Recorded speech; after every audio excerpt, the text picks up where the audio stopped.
But there's a lot going on in this city. There's a lot going on in this country, and I thought I would take a few minutes just to talk about some of that stuff that I hope all of us find important, but not all of us do.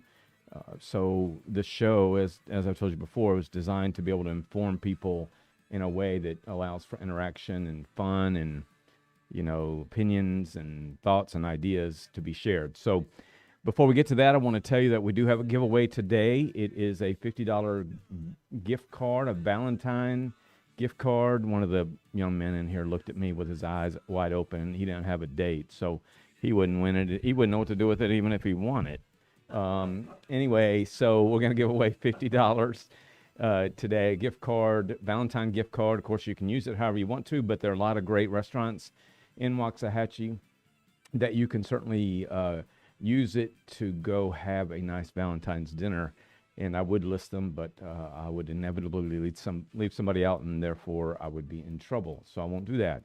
I also want to tell you that on Thursday, we will be having our second interview with Brandon Beavers.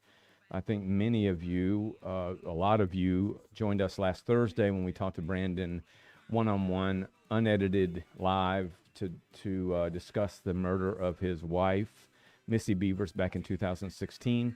Given the interest, given the questions, given the feedback we received, given the more information Brandon wants to share and has in his hands to share, we're going to do part 2 this Thursday. This Thursday, we will get into some more of the questions from you. And then I believe, as long as Brandon is agreeable and wants to do it, can do it, the third part of the whole interview will be totally dedicated to questions. So many of you have written me already, scott@waxahachiesun.com, and I want you to feel free to do that with whatever questions you have. Not all of them it depends on what they are, but we want as many of those questions that you have to be answered, but that's up to Brandon, and he's not under any agreement that he has to answer every question, but I know that he's open and wants to.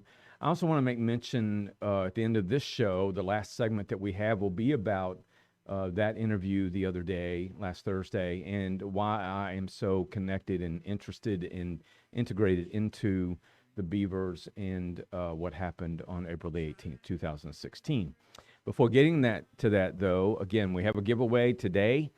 On Thursday, we will have a giveaway of 2 Rangers tickets to opening series of the Rangers. They're playing the Cubs, which ought to be really great series. So we thought about I mentioned we wanted to do it opening day, but opening day, I believe it's already sold out, except for way, way, way, way up in the nosebleeds, and I don't want to give away tickets to the nosebleeds. So we're going to just say that we're going to pick a day in the series. Maybe the winner can tell us what day they prefer, and we can make that work. The series goes from Thursday, they skip Friday, then Saturday and Sunday. So we'll be giving away 2 Rangers tickets to the opening series of the season, March the 28th, 30th, and 31st. All right?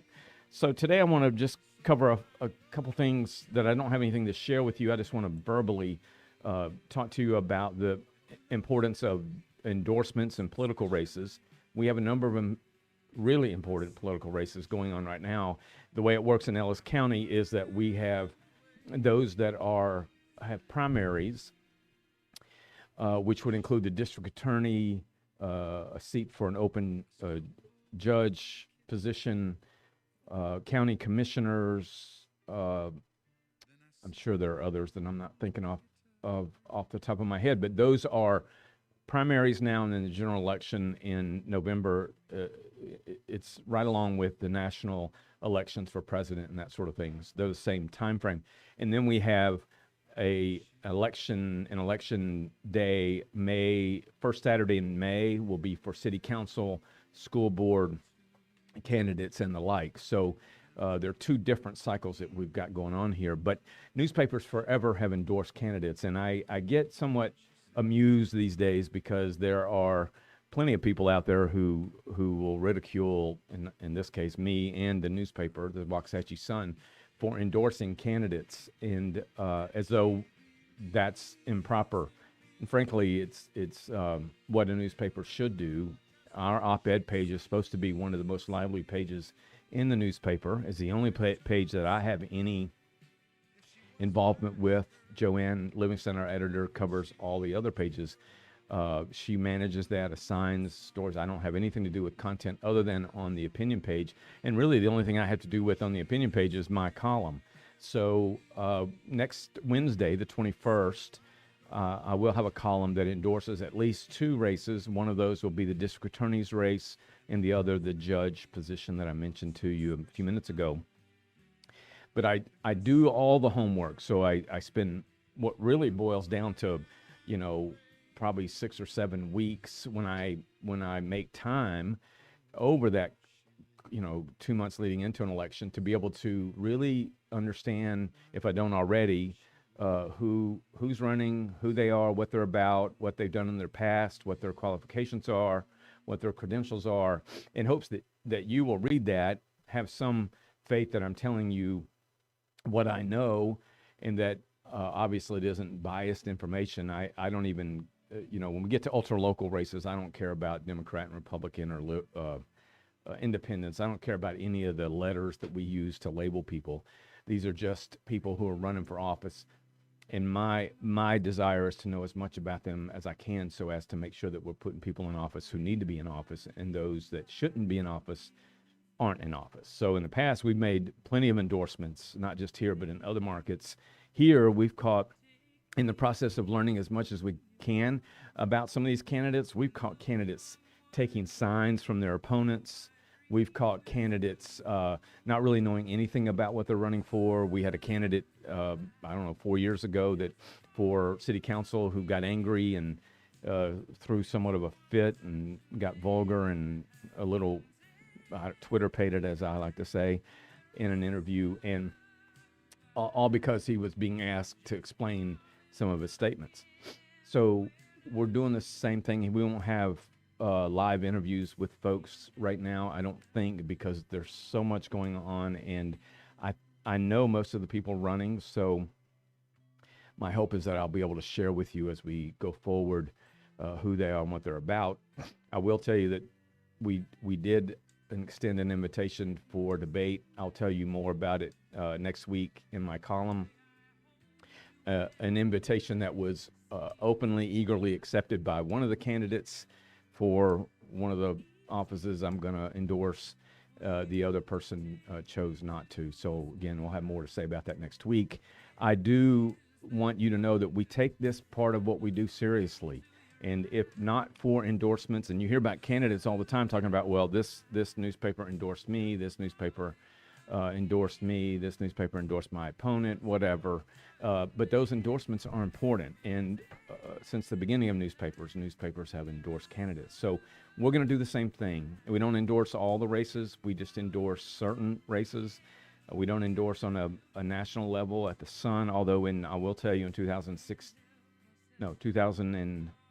when did Trump run the first time? 2016, we were one of 5 newspapers in America to endorse Donald Trump. And I don't mind telling you either that I took a beating for that. I took a beating in our own market, even by conservatives who thought us at the Daily Light at the time endorsing Trump was to suggest that we were a bunch of hillbillies who didn't know any better. In fact, we were spot on with that. And in my opinion, Trump did the kind of job we need in a president unlike many. So next Wednesday on the 21st, I'll have a column about endorsements, and I'll endorse. And then in tomorrow's paper, which is the 14th, Valentine's Day, for those guys watching, we will have a column, or I'll have a column that kind of sets it up to tell you a little bit about what I refer to as echo chambers in America, echo chambers that you live in, echo chambers that I live in, and how much, if we're not careful, how much damage they can do. So I'm excited for you to be able to see that column. But next week is an endorsements. And for those of you watching, if you want to, hello, Jana Lee Thompson. Nice to have you here. Hey, Doug. Let's see. I just want to stop and recognize Arredondo.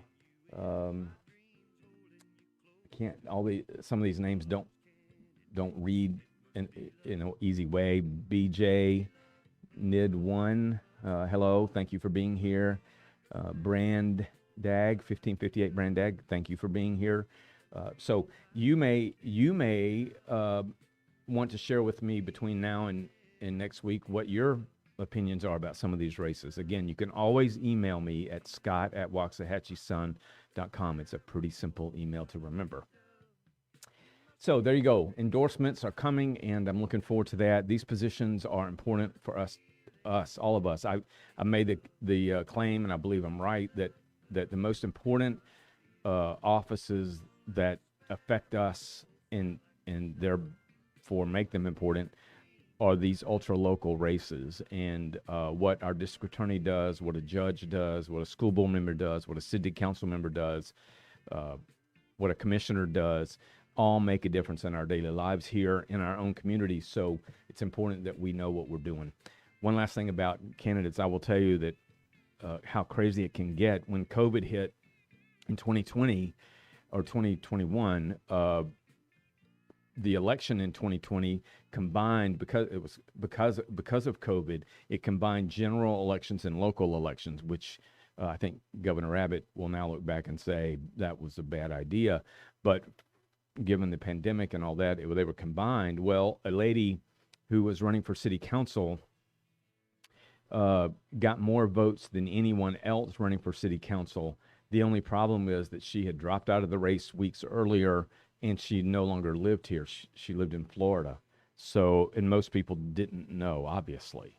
So we had a candidate that was running for school board, and those typically get anywhere from 1,000 to 2,500 votes in our community. This person was running then in that election, got 20,000 votes, and he was running unopposed. So, I guess it's simple to say that people just look at a ballot sometimes and just check mark if it's a Republican or Democrat.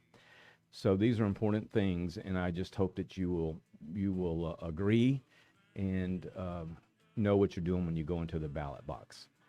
All right, I want to touch a little bit and talk a little bit with you about what's going on with Biden. I'm going to show you a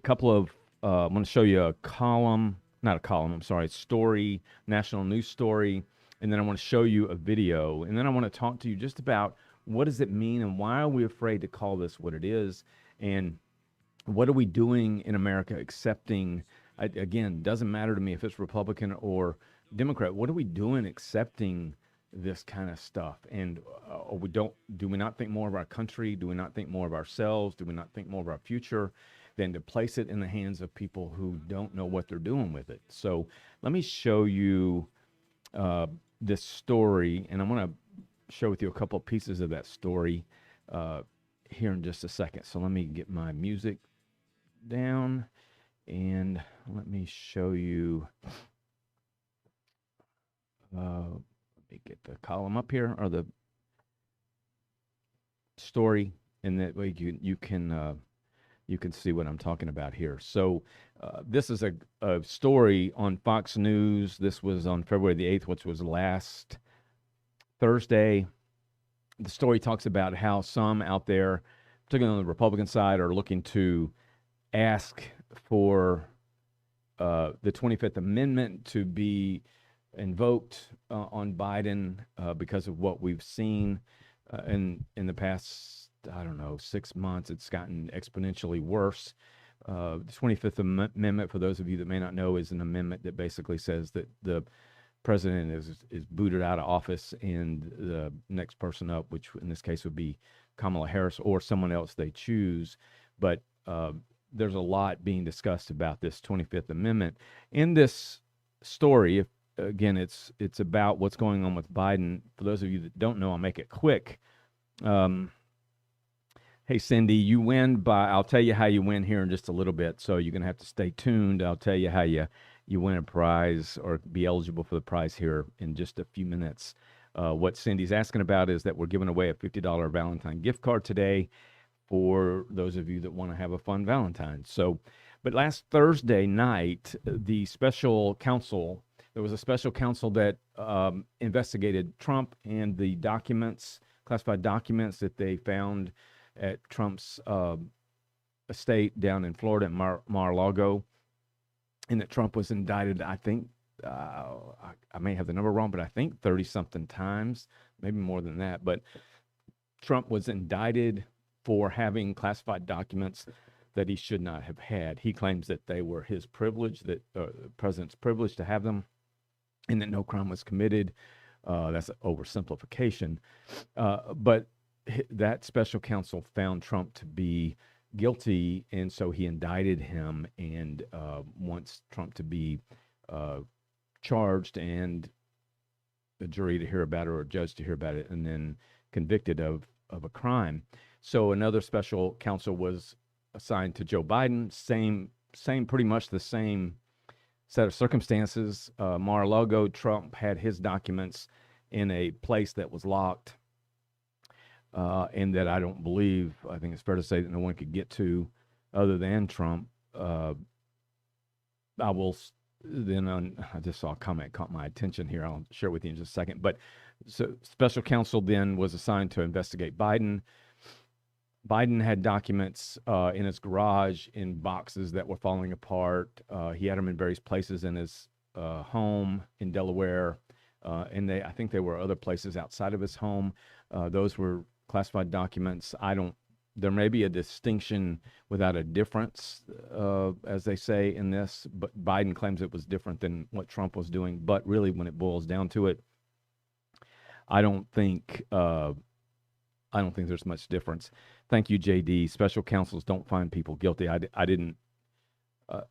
know that, but I think it's pretty clear if a special counsel is going to indict you, he believes he has enough to find you guilty. So that's all I was saying.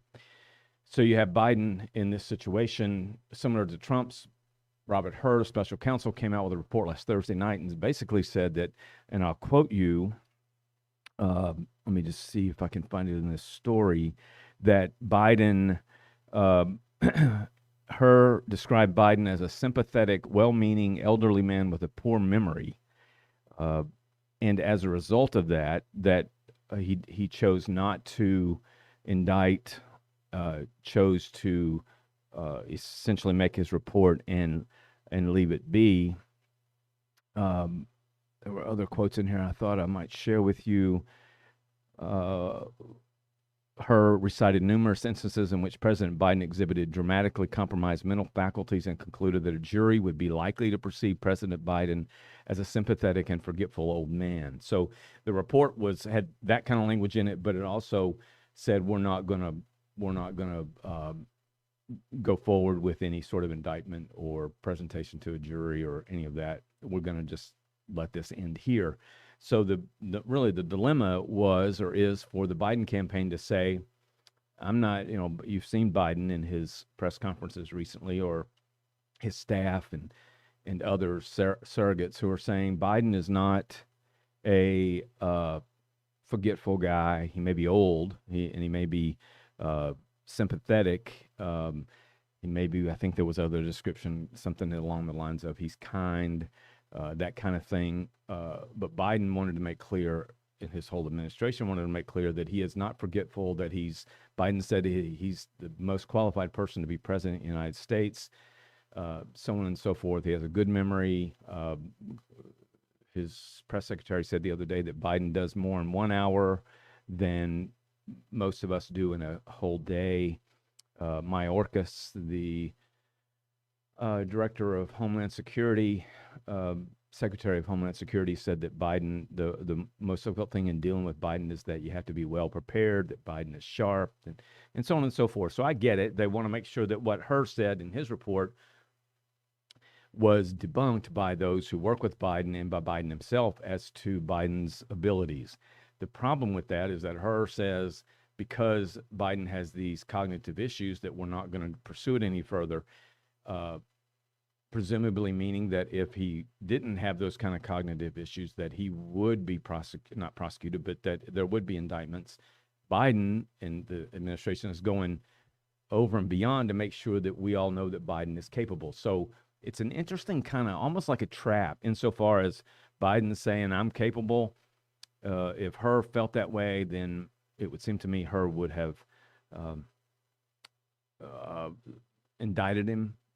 On the other hand, Hur saying he's this feeble guy who a jury would not want to find guilty for for those reasons. So here we are, and what do we do? So we have a president uh, who's struggling. I think that's clear to anybody who's, if we're being honest, he's struggling. There's no doubt. I can tell you that I have two older folks, a little bit younger than Biden. Well, one of them is. One of them's. Two of them are. There's three people in my family that are dealing with cognitive issues. Two of them really bad. One is a little bit younger than Biden. One is a little bit older than Biden.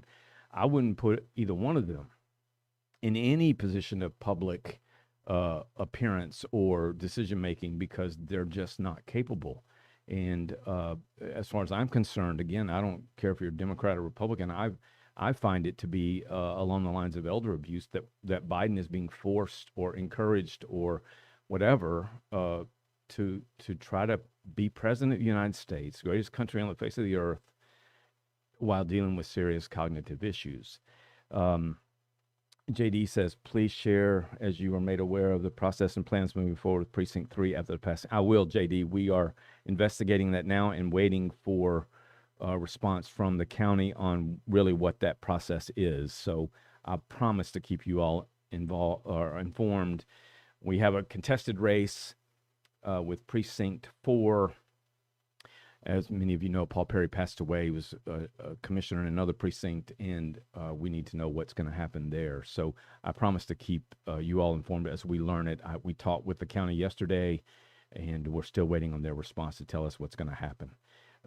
Yeah, elder abuse. I just ask you this, for those of you that don't want to call it elder abuse, if you have a grandparent or a great-grandparent who is struggling cognitively and can't remember things and stumbles or does this, let me show you this, and you tell me what you would do if this were your relative. I'm interested. I'm sincerely interested in what you'd do. All right. So make sure I have the sound up. I think it's right. If you can't hear it, then just tell me. But listen to this.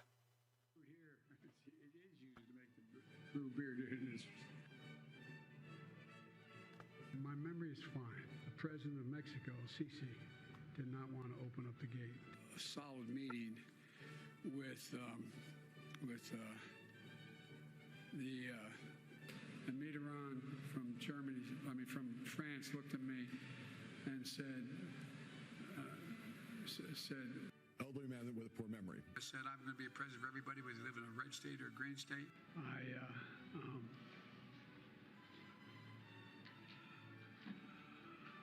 Anyway, I don't want to. Making Roe v. Word.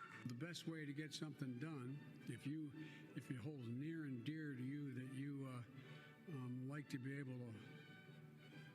Anyway, Putin's kleptocracy. Yeah. $159,000 billion left. America is a nation that can be defined in a single word. I was going to put him. What am I doing here? 1, 2.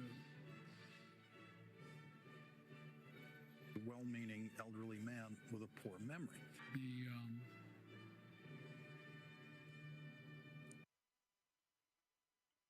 So there you go. That's just one of what are hundreds, I think probably, or at least dozens of videos out there about what's going on with our president. And for those of you that find the description of elder abuse as being somewhat offensive, I'm just asking you, what would you do if that were your relative? I know what I would do. There's nothing, no amount of money, no amount of fame, no amount of labels, no amount of prestige, whatever power control that I would ever put. If Joe Biden were my dad or my spouse, there's nothing I would do to put him through what he's going through. And between now and in October, November, what's going to happen? Between now and the convention, what's going to happen? Or at the convention, what's going to happen? Can America really afford to have someone like Joe Biden with cognitive issues and even those of you that want to deny it? I know on some level you understand what I'm saying, and I'm not saying it out of contempt. I'm saying it out of care for both a human being and for a country. Something's got to give here, and it can't be that our country suffers because politics takes over and we allow someone in this condition to do great damage. It just can't happen. So let me just make sure I take a look at some comments here. These things scroll up just talking to my guys, and so I can't if I'm not. Okay, let me just, I don't want to miss your messages. Oh, here it is. Yeah, you told me that. And I can move it anywhere, right? Okay, okay. So I wanted to read a couple of columns here. I'm not columns. I got columns on the brain. A couple of comments. Please share. JD's asking me to, as I'm made aware of the process and plans moving forward with Precinct 3. That's after the passing of Paul Perry. I will do that, as I mentioned. JD and Czar Husar talk about elder abuse. I do believe it is elder abuse. Sharon says, unfortunately, the Dems will find any way to make their guy the best until they have to make him look like he's not the best.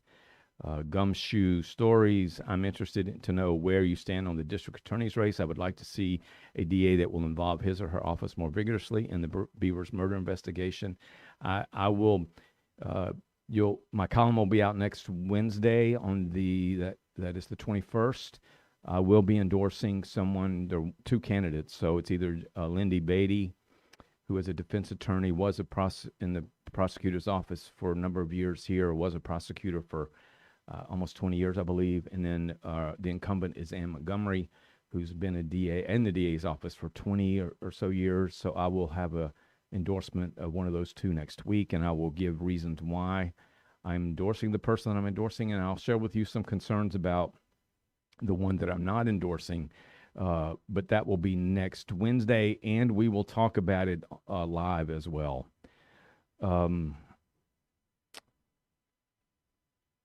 So, as I talk about these things, I don't want to create the typical political environment here and we just go at each other. I'm not really wanting to do that. I'm wanting us to step back and say, let's be honest. This is our country. Our country's at stake, in my opinion, and we need to be careful about who we just say ought to be president. And I get that some of you may say, well, Trump's got his issues. All presidents have their issues, but I would say let's make this a forum in which we can just be genuine and authentic. So Jana Lynn says, let me get over here where I can read the whole thing. Well, first, Gumshoe Story says, whether a Democrat or Republican, it's hard to argue that Biden is not the same man cognitively. I agree. It's really, as I mentioned earlier, exponential what's happened with Biden. I saw a video of him 3 or 4 months ago, and it's almost like a different person. It's grown so rapidly. And one of the people in my life, the older one that's in mid-80s that's dealing with it, is just exponentially getting worse. Same with the 78-year-old. It's pretty remarkable. So I wanted to let me get to Jana's. See, I can see it over here, but I can't see it over there. Jana, I missed yours, but I'll find it somewhere here. Maybe it hadn't popped up yet. Here it is. Jana says, I can't believe it has taken so long for this to finally come out. I have been saying this for a long time. Lord, help us. Again, when we say Lord help us, I think we should say equally be with the Bidens. I mean, that's a tough spot, and I have very little sympathy or empathy for Joe Biden. But at the same time, on a personal level, I think what's happening to him is awfully sad. Okay, so man, oh, music. So anyway, that's that on the stuff I wanted to share with you about Biden. We'll talk more about that in the weeks to come, months to come, as we get closer to this election cycle. It's going to be wild and woolly. I think we know that. It's going to be one of the more electrified elections, assuming Trump is the candidate for the Republicans. I'm sure he will be. Don't know who the Dems will eventually have or ultimately have, but it's going to be one of the more interesting election cycles, and certainly in my life, my very young life, I might add.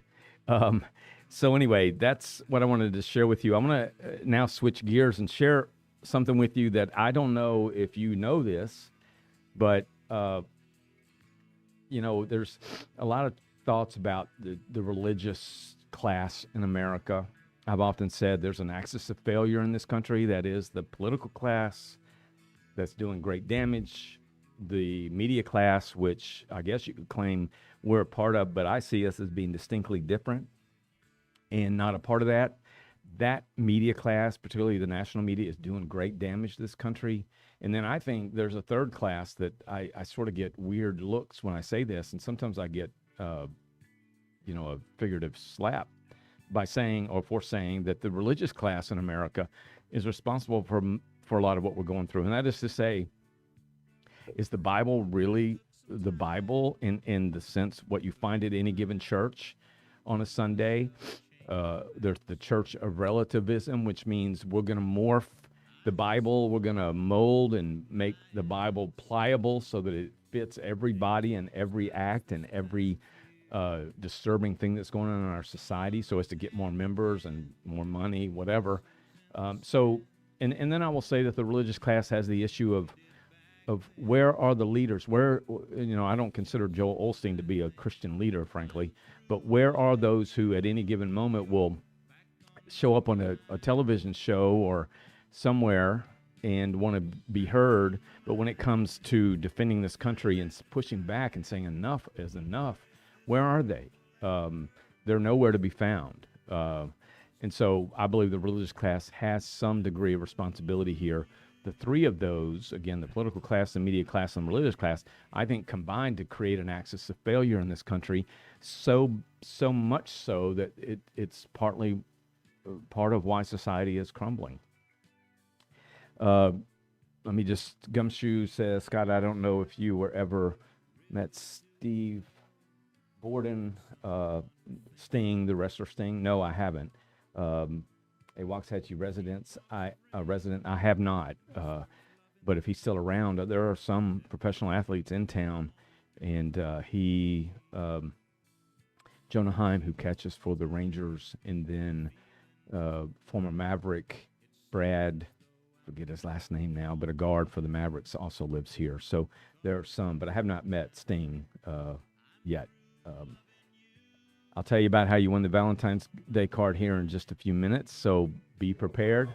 No, I'm not. Oh, I guess I can tell you now, so that you don't get all. I don't want you to do it and then leave. So I'm trying to build to a crescendo. Yeah. So if you want a chance to win a $50 gift card, Valentine's Day gift card, share this live stream.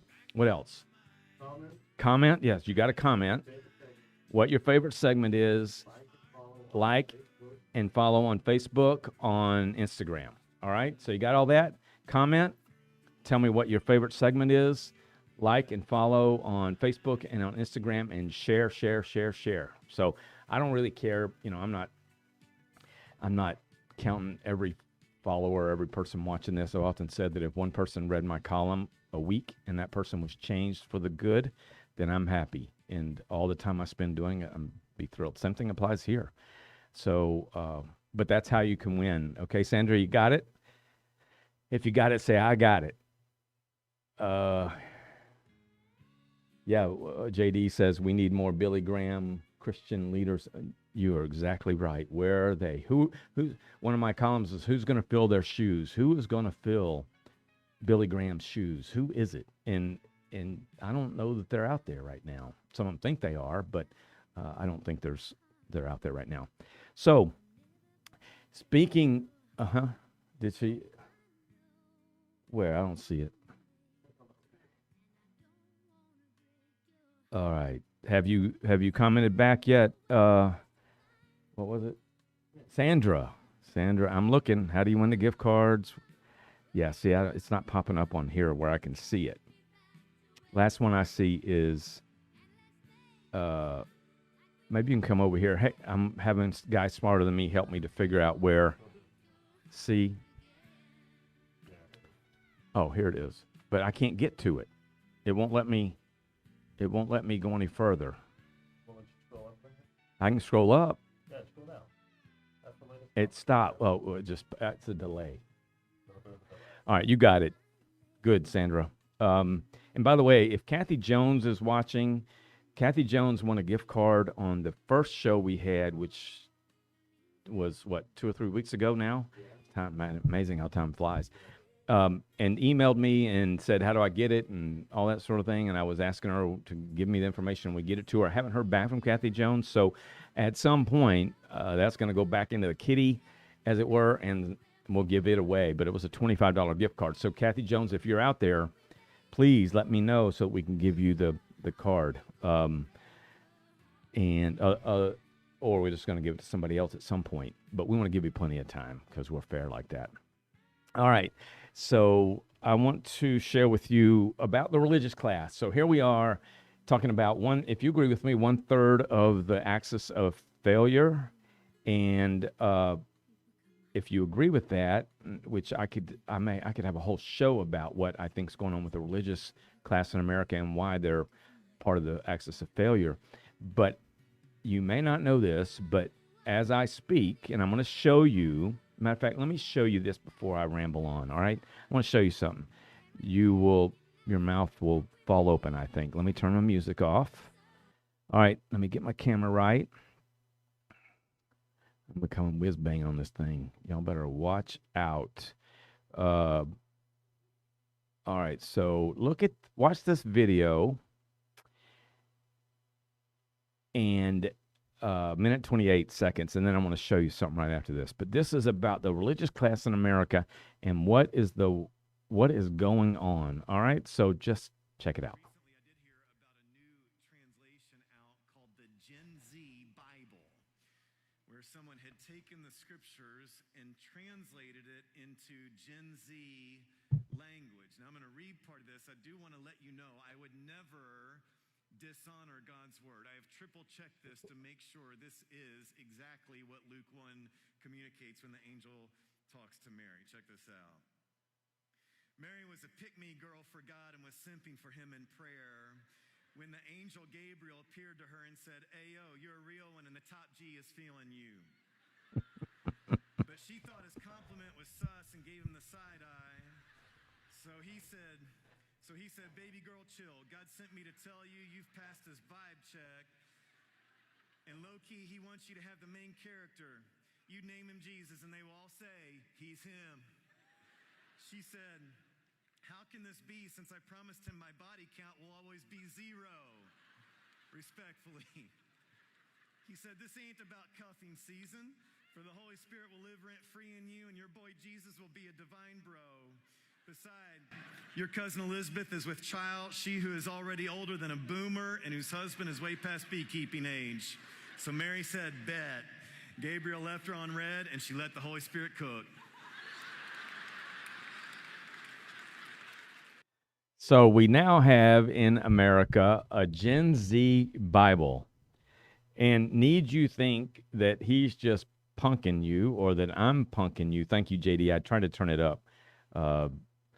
So I'm getting better with this volume, but thank you for letting me know. Please, anytime, let me know what you're getting here, because I'm a old dog trying to learn new tricks here, and I want to get it right.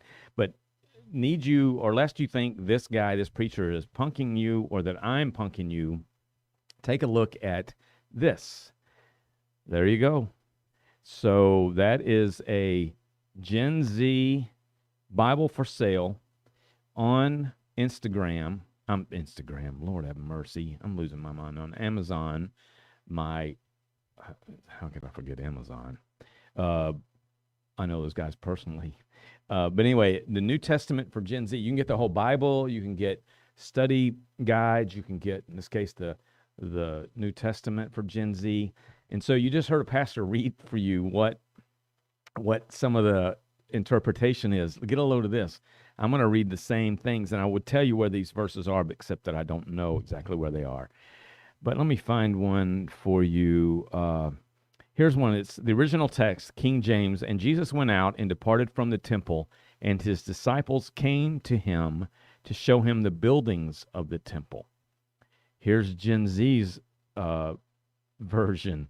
So Jesus bounced from the temple, and his crew rolled up to him, flexing the sick architecture of this place. Here's another one.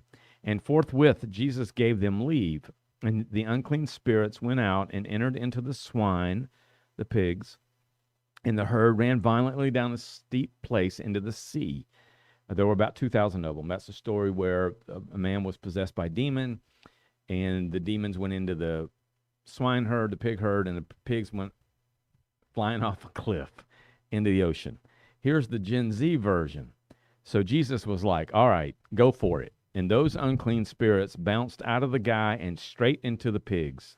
The whole herd freaked out, ran like crazy down the steep slope, and ended up drowning in the sea. There were about 2,000 of them, man.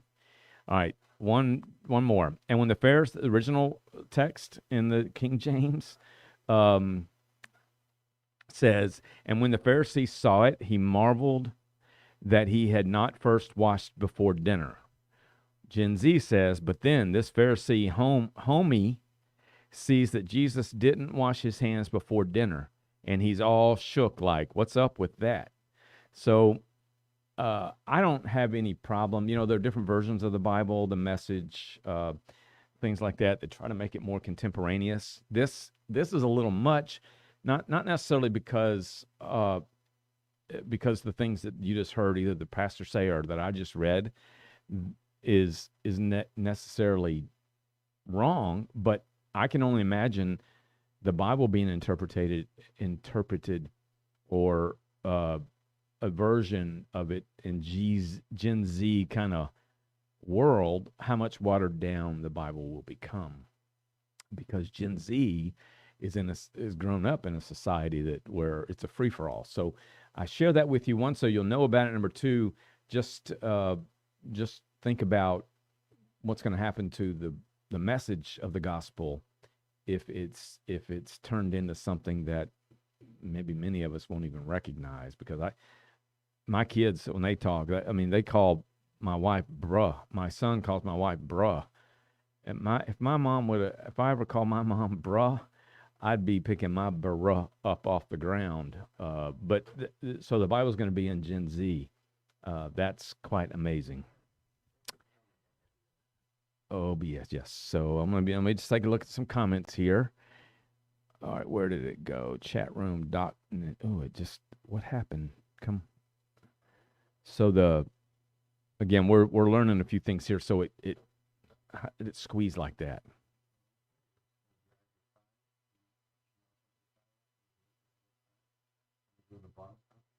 There we go.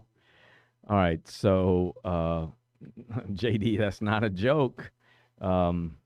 It's not a joke. It's real stuff that the Bible has been, a version of the Bible has been put in Gen Z language. So please be aware of that, and thank you for your comments.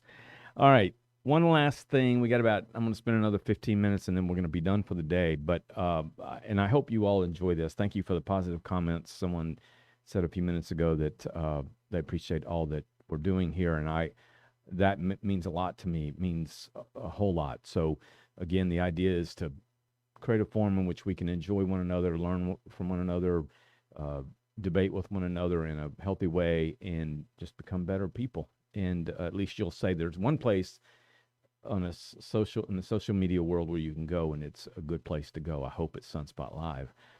Um, so with that, I want to just talk to you a little bit about last week's interview with Brandon Beavers. Um, Very important discussion between me and Brandon. Brandon, as I mentioned to you, has not since 2016 has not had much to do with the media, and he told you last week a little bit about that.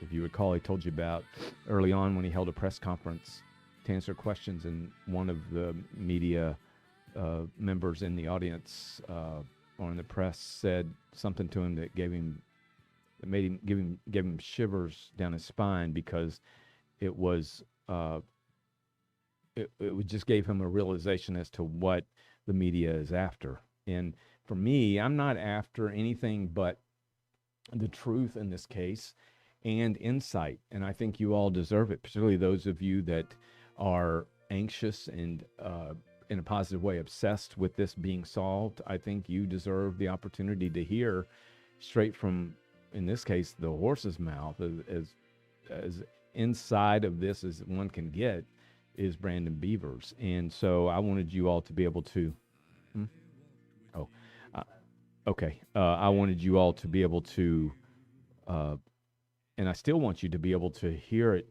straight from him.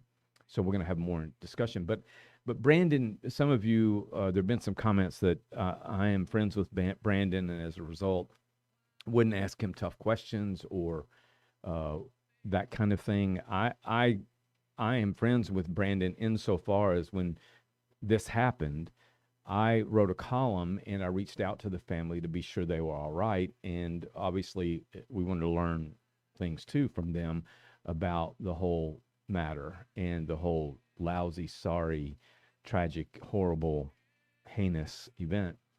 So I became, I guess you could say, friends, acquainted with the family, and wanted to make a difference in their lives. Once we discovered, certainly once I discovered, and I don't think there's any doubt about it, even though people continue to bring it up, that Brandon Beavers had anything to do with Missy's death. He didn't. And so I don't come to it from an angle that says, oh, this guy's still sketchy. This guy had something to do with it. This guy put somebody up to doing it. He paid somebody, whatever. I don't have those reservations or those thoughts, because this is an 8-year-old thing now, almost 8 years old. And we have looked at it every which way, talked to so many people in law enforcement and others, and don't have any reason to believe that Brandon had anything to do with it. Some of you talked about Brandon's body language. I will tell you that Brandon is over the years that I've talked to him, he's been exactly what you saw the other day, last week. He's very deliberate, and he thinks before he speaks. He always has, and so it makes for discussion that can easily go, sideways in terms of a tangent, or it can be very methodical. It can be difficult to have a free flowing because we're both thinking of things that enter our minds. I try not to do that, and I try to help Brandon not to do it. But I want you to know that there is no intention. There certainly isn't a plan. There certainly isn't any effort on my part to protect Brandon from anything.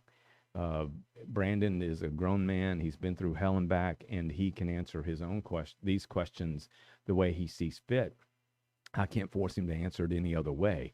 So be aware that there is I wouldn't interview someone who's a friend, a close enough friend, which there isn't one, because I would do the same with my best friend. If my best friend were caught doing this or doing that, it would be a frank discussion, just like we would have in private, hold each other accountable. But in this case, I don't have any reason to do that with Brandon. But there is nothing about Brandon's answers last week or coming up this week or next that are, or he doesn't have any idea what the questions are. He doesn't know where I'm going with whatever. He doesn't know your questions, and so he's here to answer them. But I just want you to be aware of that it's objective, and I'm out for the same thing you are. I want to learn as much as I can. And Brandon has said there are things that he has to share that no one's ever heard before. So we're going to get into some of that on Thursday and let him tell us, and then you guys will be able to ask questions and comments. But for those of you, there are some people who say the guy's a murderer, the guy knows who did it, the guy he did it. Really, really hateful things. I would just say to you, there's no reason for you to do that. Brandon didn't have anything to do with this. And if they were speeding through Mississippi and Louisiana and got a ticket, that's I don't have any reason to doubt Brandon. I don't think Brandon would tell the media that, knowing all we got to do is check it. But his story has always remained the same, and nothing's new so far in what he shared, but he wants to share things that none of us know. And I don't know these things. I asked him to not share anything with me ahead of time so that I would be hearing it for the first time, just like you are. So that's the approach with Brandon. Brandon has 3 daughters, beautiful young ladies. The 2 of them are young adults now, and one of them is still in high school. He has a beautiful mom, beautiful mother-in-law, beautiful sister, and he has a parents that have been through it as well. We talked a little bit about what his dad went through because of a dog fight that many people thought was him trying to have blood, Missy's blood or his blood, and as though he were the murderer, being cleaned away, whatever. And I remember when all that happened, it just, it turned out to not be anything but a dog fight.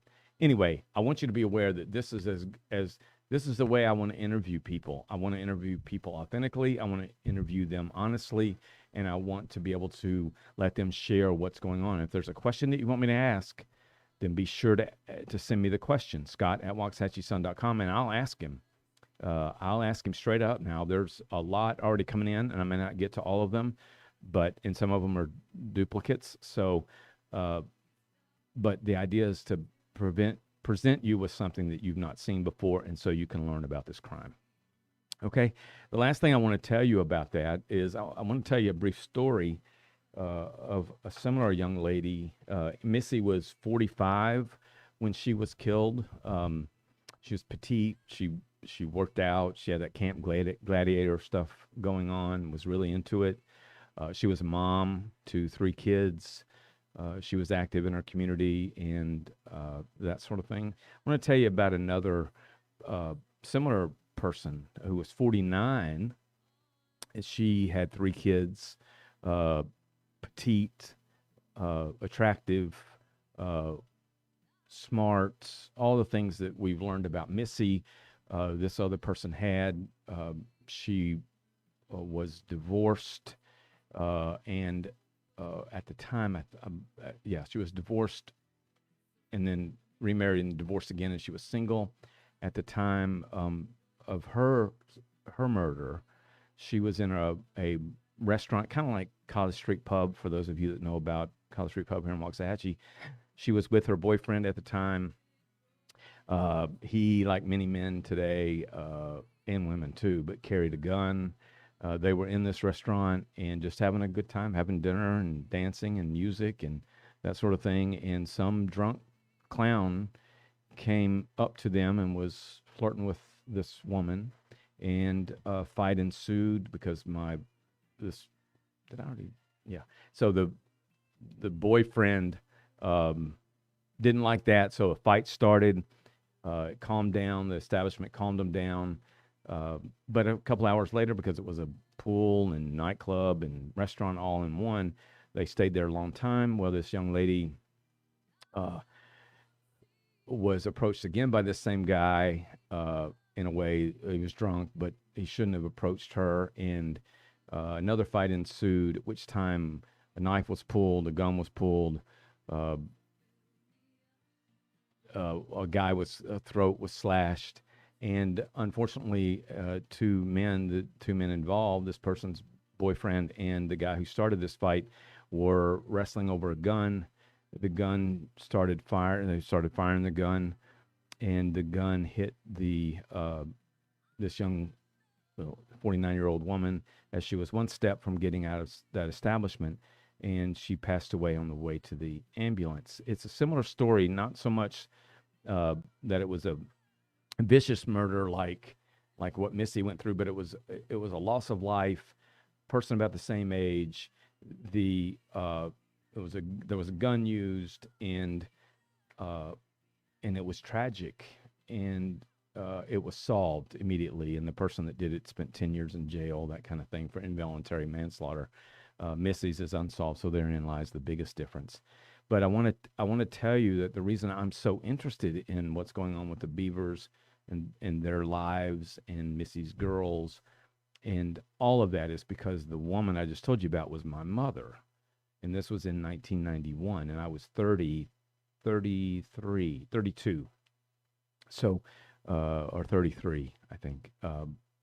So I've been there in a sense, and if the media then, which responded very similarly to the way they responded to Brandon here, if somebody in the media would have just embraced me and my sister and sat with us and let us tell our story and let us express what needs so badly to be expressed by Brandon and others who really have not been able to share it before because of a media that just won't give them the time. They'll take an hour and a half and edit it down to 3 minutes. So that's why I'm so interested.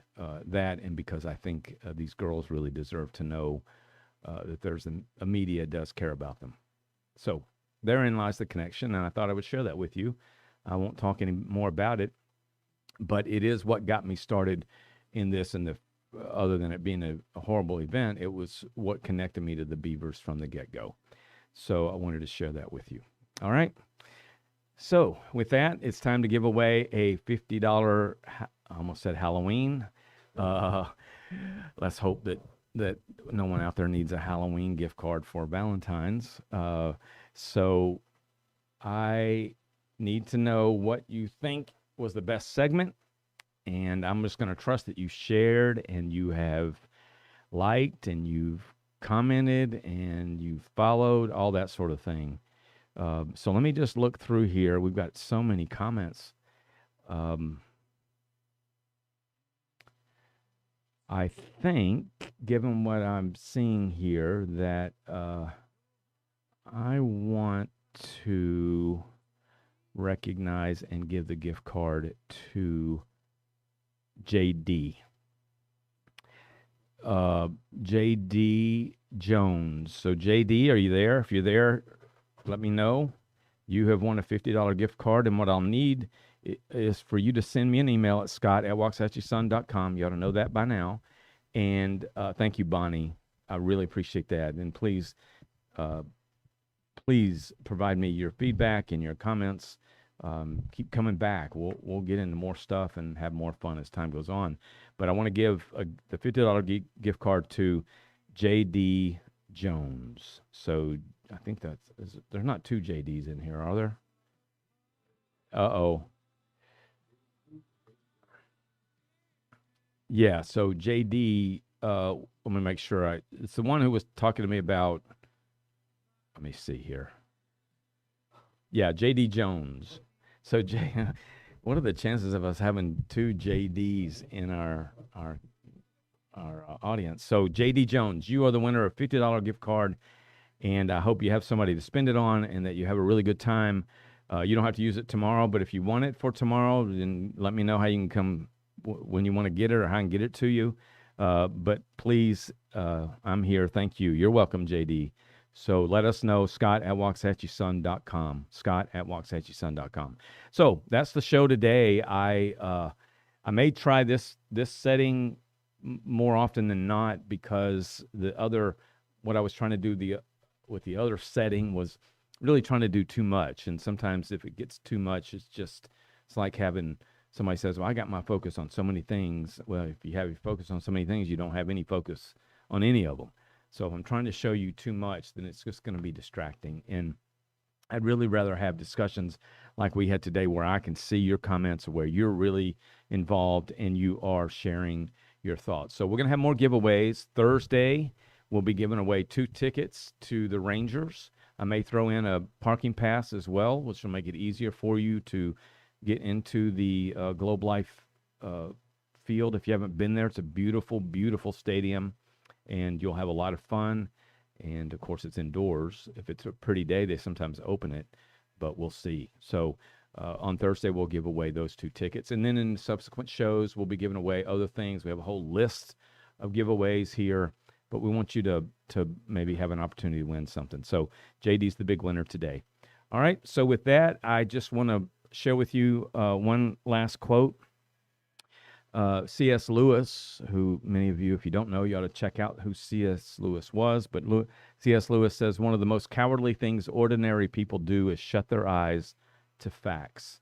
So as we continue on with the show, realize that whatever the truth is what I want to seek. And even if it hurts, I want us to talk about the truth. And I hope you'll join me in that. So with that, I will say that I will see you on Thursday at 4:30. Brandon and I will, and we'll probably take up a full hour and a half, maybe 2 hours, because there's a lot to discuss, and then we'll get to your questions as well the following week. Okay? So God bless you. Have a great rest of the week, and I will see you Thursday at 4:30. So long.